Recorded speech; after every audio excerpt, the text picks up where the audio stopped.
Limited के office की दीवार 48 फुट पर है। ये दुकानदार तो 55 फुट से पीछे बैठे थे। इन्होंने अपने सभी संस्थानों को ना हटाकर सीधे उन दुकानदारों पर चोट की है, क्योंकि दुकानदार जो है वो इनकी नजर में सबसे कमजोर है। और उसका कारण बहुत हद तक हमारे यहाँ के व्यापार मंडल के जो बड़े संस्थान है, जैसे कि जिला है, जिला व्यापार मंडल इसका बहुत बड़ा कारण है। जिला व्यापार मंडल हमारे उत्तराखंड का या हमारे उधम सिंह नगर के जो जिलाध्यक्ष हैं, वो केवल अपनी पार्टी की भारतीय जनता पार्टी से वो जुड़े हैं और भारतीय जनता पार्टी की चमचागिरी करने तक ही वो सीमित रह गए हैं। उनका काम केवल इतना रह गया है कि वो अंधेरे में अपने व्यापारियों को रखें और अपनी सरकार को खुश करते रहें कि शायद उससे उन्हें कोई बहुत अच्छी कोई पद मिल जाएगा। वो हमेशा भारतीय जनता पार्टी की अच्छी किताबों में रहना चाहते हैं। अभी बीच चुनावों में उन्होंने व्यापार मंडल के जिलाध्यक्ष होते हुए ये भी नहीं सोचा कि क्या व्यापारियों पर प्रभाव पड़ेगा। बीच चुनाव में उन्होंने भारतीय जनता पार्टी को समर्थन दिया था, ज्वाइन की थी। और अभी 6 मार्च को उन्होंने रुद्रपुर विधायक शिव अरोरा का अपने घर में चाय पानी का कार्यक्रम किया था। तो मैं ये पूछना चाहता हूं कि जब उनके दो विधायकों से इतने अच्छे संबंध हैं, तो क्यों उन विधायकों के साथ मिलकर के उन विधायकों से ये नहीं कहा गया कि बहुत बड़ा मुद्दा है, इसको आप जाकर के विधानसभा में उठाएं? क्यों ये नहीं कहा गया उन विधायकों के साथ मिलकर के कि इन 125 दुकानदारों की रोजी रोटी बचनी चाहिए? आज संजय जुनेजा को सुबह प्रशासन द्वारा उठा लिया गया, गौरव बेहड़ को उठा लिया गया, पूर्व विधायक राजभर ठुकराल को उठा लिया गया, हरीश अरोरा व्यापार मंडल महामंत्री है, उनको पुलिस द्वारा उठा लिया गया, मगर हमारे जिलाध्यक्ष मौन है। हमारे जिलाध्यक्ष द्वारा कोई किसी प्रकार का ना बयान जारी किया है, ना हमारे जिलाध्यक्ष ने अब तक कोई आगामी किसी रणनीति पर कुछ चर्चा की है। रुद्रपुर तक उन व्यापारियों का हालचाल पूछने नहीं पहुंचे जिनकी दुकानों को पूरी तरीके से उजाड़ दिया गया, जबकि उन्हें इस बात का पता है कि संजय जुनेजा और हरीश अरोरा मौके पर मौजूद नहीं है। उनको पुलिस द्वारा नजरबंद कर दिया गया कलनगर थाने में। मेरी संजय जुनेजा से फोन पर बात हुई। मैं 2 दिन से अस्वस्थ था, मैं बुखार में था, और आज केवल जब मुझसे नहीं रुका गया तो दवाई लेकर के आप लोगों के पास आकर प्रेस कॉन्फ्रेंस कर रहा हूं कि ये स्थिति आ गई है कि संजय जुनेजा से मेरी फोन पर बात हुई। मैंने कहा, संजय भाई, इतनी भीषण त्रासदी आपके शहर के साथ हो गई, आपसे किसी ने कोई बात की? तो बोले, मेरे पास किसी पदाधिकारी का कोई फोन नहीं आया। मैं पूछना चाहता हूं कि जिला युवा व्यापार मंडल पूरा का पूरा रुद्रपुर बैठा है, सुनील ठुकराल उसके जिलाध्यक्ष है, तो वो भी क्या भारतीय जनता पार्टी की चमचागिरी में व्यस्त है? वो क्यों उन व्यापारियों के बीच नहीं पहुंच रहे हैं? आखिर देवभूमि व्यापार मंडल गुरमीत सिंह जिलाध्यक्ष, वो क्यों उनके बीच नहीं पहुंच रहे हैं? क्या आपने ऊपर सिर्फ व्यापारी नेता का तमगा लेकर के बैठे हैं? उन व्यापारियों की चोट से, उन व्यापारियों पर जो आर्थिक क्षति उनके साथ हो रही है, उससे उन्हें कोई असर नहीं पड़ता। एक बड़ा पुराना शेर है राज इंदौरी साहब का कि जो आज साहिबे मसनद है, ये कल नहीं होंगे। किराएदार हो, जाती मकान थोड़ी है। तो ये सब किराएदार हैं। जो आज कुर्सी आपको मिली है, इस कुर्सी पर मत इतराओ। आज आप हो, आपसे पहले कोई और था, आपके बाद कोई और होगा। तो ये जरूरी नहीं है कि आप भी उस पर टिक करके बैठे रहोगे। व्यापारियों को सुख दुख में खड़े होने के लिए आपको ये कुर्सी दी गई है, और नहीं कर सकते इससे इंसाफ तो इस्तीफा दे दें। मैं खुलेआम आरोप लगा रहा हूं कि जिलाध्यक्ष व्यापार मंडल और जिलाध्यक्ष युवा व्यापार मंडल ये भारतीय जनता पार्टी की चमचागिरी कर रहे हैं। इनको ये पद चमचागिरी करने के लिए, लोलो पोपो करने के लिए नहीं दिया गया। इनको ये पद व्यापारियों के साथ खड़े होने के लिए दिया गया। व्यापारियों के साथ खड़े हो, नहीं खड़े हो सकते तो इस्तीफा दे दें। अभी हमारे गदरपुर में मंडी का इतना बड़ा प्रकरण चल रहा है, व्यापार मंडल के जिलाध्यक्ष खुद उस मंडी के सदस्य हैं।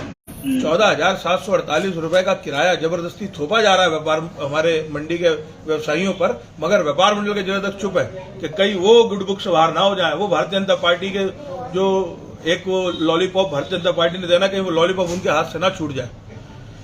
तो मेरा ये सीधा आरोप व्यापार मंडल पर, शासन प्रशासन पर, रुद्रपुर के विधायक शिव अरोरा पर। कहाँ है? सत्र तो बंद हो चुका है। आज आपको आपके लोगों के बीच होना चाहिए था, या कह दो, प्रेस कॉन्फ्रेंस करो और कह दो कि ये 125 दुकानदार, उनके यहाँ के जो लड़के हैं, जो व्यापारी हैं और व्यापारियों के जो लड़के काम करते हैं, ये हमारे क्षेत्र में नहीं आते, हमें इनके सुख दुख से लेना देना नहीं है। कहाँ है वो मेयर रामपाल जो अब तक खड़े होकर सीना ठोक कर कहते थे कि भाई हम इन्हें नहीं उजड़ने देंगे? आज सामने आए ना, इतनी बड़ी त्रासदी रुद्रपुर का व्यापारी झेल रहा है, मगर सब खामोश होकर के बैठे हैं कि सब ऑल इज वेल, ये उजड़ते हैं, उजड़ जाए, किसी को कोई फर्क नहीं पड़ता। केवल हम वोटों की राजनीति, वोटों तक सीमित है। मेरा उन व्यापारियों के साथ मेरी गहरी संवेदना है, अपनी पार्टी की तरफ से भी और अपने परिवार की तरफ से भी मेरी गहरी संवेदना। वो हमारे परिवार के सदस्य हैं, वो मेरे रिश्तेदारों की भी दुकानें, वो सब हमारे परिवार के सदस्य हैं। उन सब के साथ मेरी संवेदना है, और यथा जितनी मेरे में शक्ति है, जो मदद मुझसे हो सकेगी वो मदद करूंगा। जो मदद हमारी पार्टी द्वारा हो सकेगी वो करेंगे। उनके साथ अंतिम समय तक लगे रहेंगे। और कल जब अभी मैं प्रयास करूंगा भाई संजय जुनेजा जी से जाकर मिलने का पंतनगर थाने में, और पुनर्वास के उनके लिए जो लड़ाई हमसे लड़ी जा सकेगी हम वो प्रशासन से भी लड़ेंगे, शासन से भी लड़ेंगे और इस गंदी भारतीय जनता पार्टी की सरकार से भी लड़ेंगे। मैं अपनी बात एक आखिरी शेर के साथ समाप्त करना चाहता हूं। वो शेर भाजपा के विधायक अपने ऊपर ले तो, मेयर रामपाल अपने ऊपर ले तो, और व्यापार मंडल के पदाधिकारी अपने ऊपर ले तो, कि यदि न्याय नहीं कर सकते तो उतर क्यों नहीं जाते। यदि न्याय नहीं कर सकते तो उतर क्यों नहीं जाते। कुर्सी ही तो है, तुम्हारा जनाजा थोड़ी है। तुम अपने जनाजे की तरह उस पर टिक करके बैठे हो। नहीं न्याय कर सकते, जनता तुमसे इस्तीफा मांग रही है, उतर गई। अब आप लोग आमंत्रित हैं, यदि आप लोग मुझसे कोई सवाल पूछना चाहे तो पूछ सकते हैं। भूसरी जी, अगर जैसे 125 दुकानों को इस टाइम उजाड़ दिया गया है, अगर शासन प्रशासन चाहता, विधायक चाहते, तो क्या इसका कोई अल्टरनेट निकल सकता था? निश्चित रूप से निकल सकता था। आप एक बात बताओ ना, कि ये जितने टूटने का काम होता है, ये भारतीय जनता पार्टी की सरकार में क्यों टूटते हैं। गदरपुर टूटा तो इनकी सरकार में, उसकी वजह है ये पहले अपने जनप्रतिनिधियों को वहां प्लांट करते हैं कि आप जाओ और वहां के जो संगठन है उनको ये एक भरोसा दिलाओ कि हम आपके साथ हैं और कुछ नहीं होने देंगे। और आखिरी समय पर वो जो भारतीय जनता पार्टी के प्रतिनिधि होते हैं वो अपना फोन बंद करते हैं और कहीं और चले जाते हैं, और फिर उसके बाद लावारिस छोड़ देते हैं उन दुकानदारों को, लावारिस छोड़ देते हैं उन बस्ती के लोगों को जिनके आशियाने टूटने होते हैं। तो ये इनका एक पूरा गेम प्लान है। और मैं निवेदन करना चाहता हूं रुद्रपुर की बस्तियों के लोगों से भी कि नजूल भूमि पर लगातार उनको बेवकूफ बनाया जा रहा है। जैसे हमें बाईपास पर बेवकूफ बनाते थे हर दूसरे महीने लड्डू बांट के, वैसे ही हर दूसरे महीने रुद्रपुर नजूल भूमि पर लड्डू बंटते हैं कि नजूल भूमि का फैसला आ गया। मगर इनके बहकावे में ना आए, एकजुट रहे और किसी नेता के भरोसे ना रहे। अपनी लड़ाई एकजुटता के साथ लड़े, नहीं तो कल उनको बेवकूफ बना करके ये ना हो कि उनके भी आसानी हो जाए। सिद्धार्थ जी, एक तरफ नारा दिया था भारतीय जनता पार्टी के द्वारा कि सबका साथ सबका विकास और गरीबों के लिए तमाम योजनाएं दे रही हैं, लेकिन आज रुद्रपुर में फर्क होके वालों को उजाड़ा जा रहा है, इसमें आपको क्या कहना है? देखो, गरीबी ये हटा नहीं सकते, तो इसलिए गरीब हटा रहे जी।